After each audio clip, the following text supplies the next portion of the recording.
Nous venons de faire une réunion du Comité national de prévention et riposte contre le Covid-19 et nous avons hautement apprécié l'état d'avancement de la campagne qui se déroule à travers tout le pays. Et d'abord, on voudrait remercier la population et tranquilliser la population parce qu'elle a répondu massivement à la campagne de lutte contre le Covid-19. Et nous nous réjouissons aussi que parmi les cas contacts qu'on a recherchés activement pendant ces derniers jours, montre que uniquement 3% avaient été contaminés et que heureusement, tous les cas positifs que nous avons identifiés, plus de 76% sont déjà guéris. Et autre chose, c'est que nous avons constaté que ensemble, nous devons conjuguer les efforts et que le Covid-19 n'est pas une maladie de honte parce que nous avons constaté qu'il y a des cas sporadiques qui se cachent et comme quoi ça serait honteux de constater que quelqu'un qui est fortuné ou qui a fait des études a contracté le Covid-19 et cela freine la riposte, la surveillance. Et nous avons constaté aussi qu'il y a des gens qui s'adonnent à la tradithérapie et surtout en utilisant les eucalyptus et les autres herbes traditionnelles. Et nous interpellons la population d'abord à pouvoir consulter le centre de santé le plus proche et aller constater qu'il n'y a pas de Covid là-dedans parce que le traitement que nous appliquons a montré qu'il est efficace, comme je venais de le dire. Autre chose, c'est le port de masque. Nous avons constaté qu'il y a des responsables qui ont pris des initiatives et par-ci, par-là, par rapport au port de masque. Nous réitérons l'appel que le ministère de la Santé publique et de la lutte contre le sida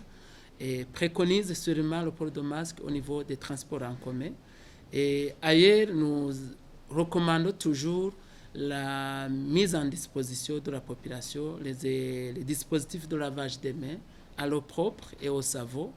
et que les gens puissent éviter de se saluer en se serrant les mains, en s'embrassant, et de faire de l'hygiène une habitude. Ça contribue énormément à freiner la propagation de Covid-19.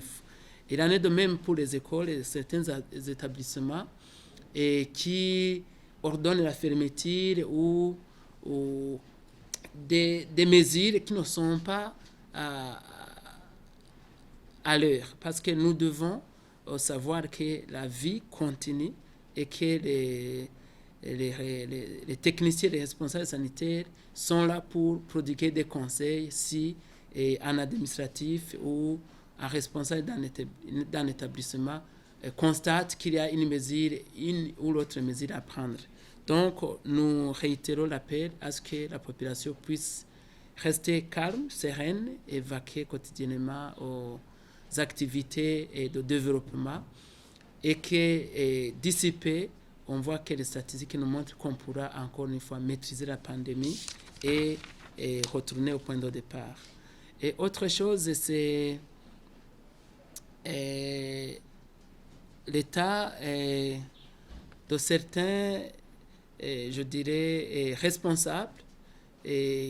qui prennent des mesures activement.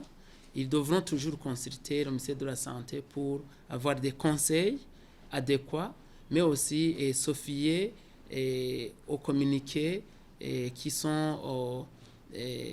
mis à la disposition de la population à travers le comité national, parce que nous avons constaté qu'il y a des rumeurs qui commencent à circuler et ces rumeurs sont